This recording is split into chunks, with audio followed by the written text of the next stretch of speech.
Wonderful. We have a beautiful, nice guest today, Melissa Dorr, and you will tell us more about yourself a little bit later. But let me start sharing the screen because we would like to get introduced. Okay, so I call myself also not just Dmitry, but I call sometimes myself IVIM or IVIM, which stands for many things. But one of them is independently validated information. And in about, there is a page about, and you can read a little bit about myself, Dmitry Garnichi, and about IVIM, and website is ivim.ca. So, and indeed, I use this portal to collect evidence about truth. Truth, which for whatever reasons is not easily available or even is hidden sometimes. So I'm data scientist myself, so I have developed myself a number of web applications to do to collect and visualize data. And I also just collect evidence from other sources, from FOI, Freedom of Information, for example, from ATIPS and OPQ. And, I try to get it organized mainly for myself because sometimes I find it useful when I talk to neighbors or when I talk to my colleagues, for example, where I work. And yeah, and to help other people who also need to share information. And what we will be doing today with Melissa, I will be showing her how for you, Melissa, you can set a similar website. It's the same technology. It's called Google Site. And I will show it to you how to use it. But that's my website. And here you would see links to my Substacks. I have a number of Substacks here. One is called IVIM Substack, and the other one is DG4VP Substack. And one of them is uh, about uh, information for the members of my union. So last year I was elected from my union executive. That's a separate story, and I was running for vice president position there. I have lots of support from members uh, for uh, for many things I'm doing here. So and this is who can tell me the truth. So all of this is about truth and nothing but the truth, as we say. But essentially, we're just trying to find something to help us to move forward in a positive, constructive way. And for example, my last article was about Sean Hartman. This is a very, very tragic story of a young boy who just died after he got his vaccine shot. Unbelievable. His dad is crying every day, every day. He says like 14, 43 days without Sean. Every day he posted on Twitter. And he just, this system, everyone, no one would love to be jailed for killing a boy. And they will do whatever they can to hide the who is responsible, whose actions or whose lack of action has led to the killing of an innocent, beautiful boy. And and there is a website. Website is Answers for Sean. And this website is built using the same technology called Google Site. And you'd see it's kind of the same idea. You have menus there, and you could uh, have video, and he uses my video, which I put on YouTube, of this boy singing "Help." Beatles "Help." He's 5 years of age here. I was crying here. It's really, really tragic what happens. But we can help him. We can help other people who have suffered from the mandates, from lies, from side effects. Maybe they're helping someone, but these vaccines, but they are not helping some other people. And let's be honest about that. So that's my little story here. My website, ivm.ca. And you can learn more about me from different websites, which are linked here. And this is my other website, just more about my scientific work, which I'm not talking about here. But now let's move to your story. So we will be helping you to set your page, Melissa Dor. And I kind of started helping you with the design. Uh, I suggested that you would also create your newsletter, which would be Substack. And currently there is no Substack, but you will be able to create it, something like melissador.substack.com, similar to the way I have set up my Substacks here. And yes, and you will be able to put all the information which I know you've gathered about your experiences and knowledge which you've collected. So, Melissa, the floor is yours, as you say, and you can just, yeah, please introduce yourself. Thank you so much, Dimitri. So again, I'm Melissa Dor. I am a former nurse practitioner. My license to practice nursing was revoked in March of 2025 of this year because in September of 2021 until February of 2022, I developed and put on an online education session for those who were interested in receiving more information about COVID-19 vaccines. And what I did was I presented information that I derived from Pfizer and Moderna's product monographs. So that's the developers of the vaccines. Their product monographs are a document that clinicians can refer to get the most up-to-date information about any medical product. And so I used that information and built an online Zoom presentation that I delivered to those who were interested. And once they learned the information and they chose to decline the COVID-19 vaccine, I gave them a letter stating that I taught them the information. And as a result, they are declining the COVID-19 vaccine based on informed consent. And so me doing that nursing action got my license to practice nursing revoked. It's so ironic that you share Sean's story because a lot of the individuals that I served in this online education session were some children, some teenagers above the age of 12 that were in September of 2021 being mandated to take the COVID-19 vaccine to continue to participate in their sport. And so I did have a few hockey young men and I did provide the education session to them and gave them their certificate so that they could hopefully continue with their soccer or their sport, their hockey, without having to take this product that had no long-term safety data. It's so sad to hear Sean Hartman is his name, his story, because young people were not at a particularly high risk of harm if they contracted the COVID-19 virus. And so them having to have been mandated to take a vaccine that they would likely have done well without having the vaccine. And then the potential harms that arise from that is so heartbreaking, right? Because we know that young men in particular are at higher risk of developing myocarditis with taking this vaccine as opposed to having the natural virus, right? That's And right, yeah. so, yeah, and so that is my story essentially.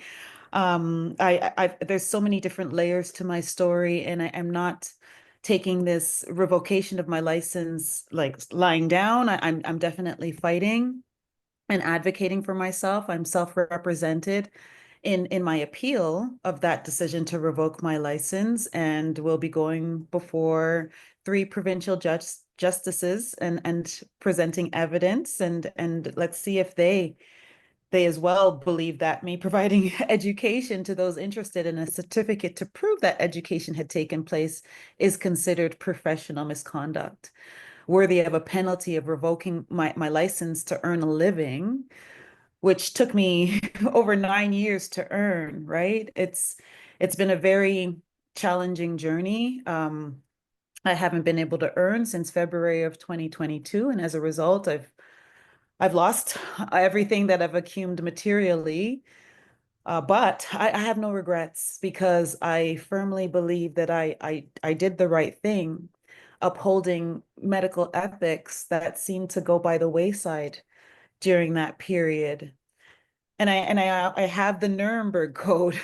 It's the guidelines for human experimentation to support my endeavor, because the first rule of that Nuremberg Code is that no individual should be coerced or enticed or forced to participate in an experiment. And quite frankly, the COVID-19 vaccines, excuse me, without any long-term safety data, were experimental, right? We're right now learning what happens 4 years after taking these products, right?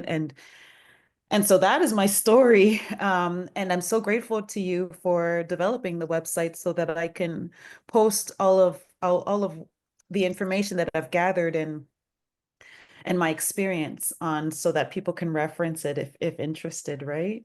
So I And hope that. I'm showing on the screen right now. Naomi Wolf was presenting the findings from the Pfizer papers at the European Union Parliament. So lots of data is documented, and you can get this book now uh, on Amazon, and it links for each side effect. It links directly to the Pfizer own internal documents, showing the numbers, and they try to hide those numbers. So again, here I have a number of publications. So this is kind of a hypothetical analysis of just comparing uh, Nazi experiments on reproduction and sterilization with some research.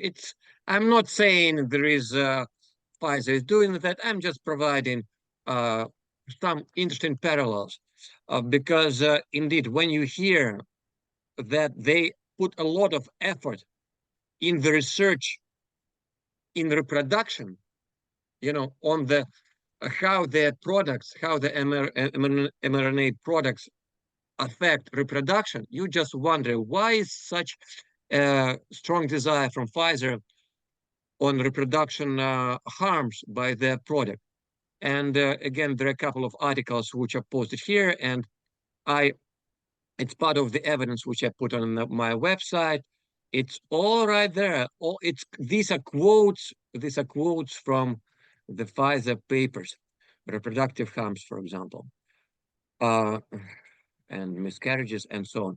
So your Dimitri, story is while you're speaking on that, just very quickly, in September of 2021, after reading the Pfizer and the Moderna product monographs, it said very clearly on each of them that the safety and efficacy of these products has not been established on pregnant and lactating women.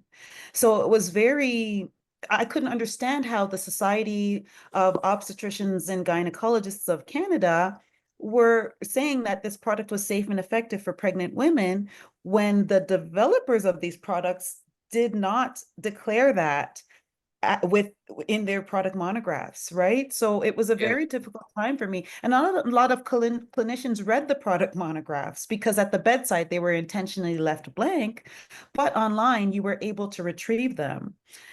And so yeah, that's just further to your point. Yeah, and indeed, from what I understand, you have all those monographs, you have documents already gathered. So why not uh, other Canadians and other people around on the planet just to read for themselves what was written in those monographs for those products?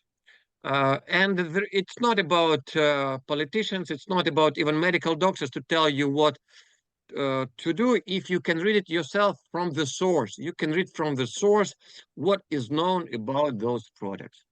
So it's Exactly. very important what you're doing, Melissa. I think your work is very, very important. It will help many other people just to read for themselves what is known about those products. I'm not an expert in a medical field. But I am very curious to know what they're writing. The Now, the Pfizer papers also is a very important source of document right now. And I will provide for this recording, which will be posted on YouTube, I will provide a link to the Pfizer papers, which anyone can read for themselves. It's like 1,300 pages. They're publicly available. Go and read them for themselves. The problem is that not many people have desire to dig into that amount of information. And even more, if you're comfortable with what you have, you don't want to become uncomfortable, right? So it's really, unfortunately, majority of people will keep living the way they live. They're comfortable with what it is. They have not been affected by vaccines. And we know that batches also vary quite drastically. And I'm putting a paper in my Substack about safety variability for different batches. Some batches were 1,000 times more unsafe than other batches. So, and understood, only those who are unlucky 5%, who've taken those 5% of unsafe batches, got very bad side effects and possibly died. But the other 90%, 95, they may still believe these are as safe as could possibly be. You know, they may never know there is any But issue. long-term safety data though, right, Dmitry? Like long-term safety data, we still Indeed, haven't established that, right? indeed, and that's why it is important for us to read the original papers, the researchers from Pfizer themselves.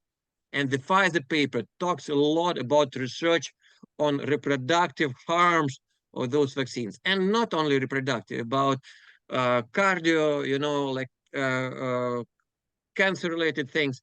It's all about they're written by scientists. So even those 95% or 90 or 80 who, let's say, don't have side effects, now who knows what happens to those people later. And I wish all of them will be healthy. I honestly hope that those products are not as bad in general as, let's say, those 5% which were found the worst of all batches. So just to recap your story, where are you right now? Like, what is your situation? Like, when is your hearing? What is the timeline? Right. So we have just started the appeal process. I right now have a deadline of presenting all of my basically my factum. A factum is all of the information that I intend to rely on to present during my appeal.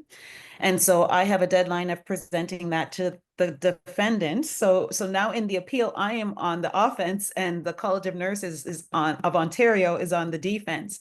So I have to present my information to them by early October, so in the next couple of days. And then they have 2 months to respond to those documents. After that, the appeal is scheduled. So I'm anticipating maybe March of 2026 is when the appeal will be heard. I do, however, have other civil matters that I have undertaken as a self-represented plaintiff.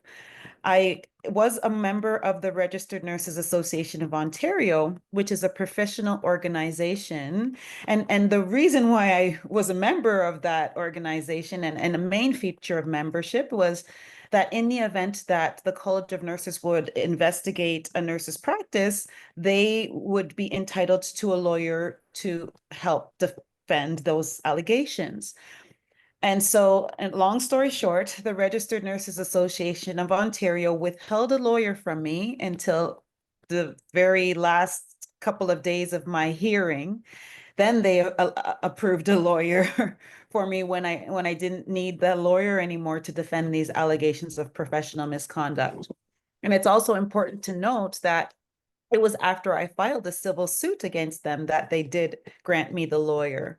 So I do have 2 civil suits against the Registered Nurses Association of Ontario, to which I am trying to gain monetary damages because it essentially, with them withholding a lawyer from me, I've lost my whole entire career and livelihood and ability to care for myself and my family. So it's had a devastating impact on me financially. I've lost everything, as I said earlier. And so that's where I'm at. And those hearings are ongoing, right? So I'm in the middle of that right now, trying to gain monetary damages from this organization that deliberately withheld a lawyer to lessen my chances of being able to defend these allegations of professional misconduct from the College of Nurses.